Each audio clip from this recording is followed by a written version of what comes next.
Ertaklar ezgulikka yetaklar. Ruknidan Abdujabbor Obidov qalamiga mansub Nozigoy va Maymoq ertagi. Ushbu ertak qissa Toshkent Cho'lpon nomidagi nashriyot matbaa uyida 2019-yil nashr etilgan.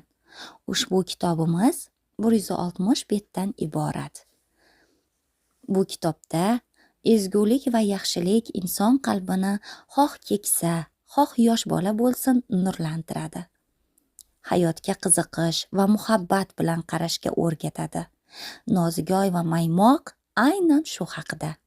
Tabiatga, flora va faunaga mehr berish, uni suyish, hayvonot dunyosini qadrlash ertak mazmunini kasb etadi.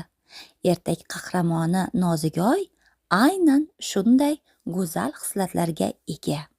Kitobni o'qish jarayonida o'quvchi shu fikrga keladi deb umid qilamiz. Kitobimizni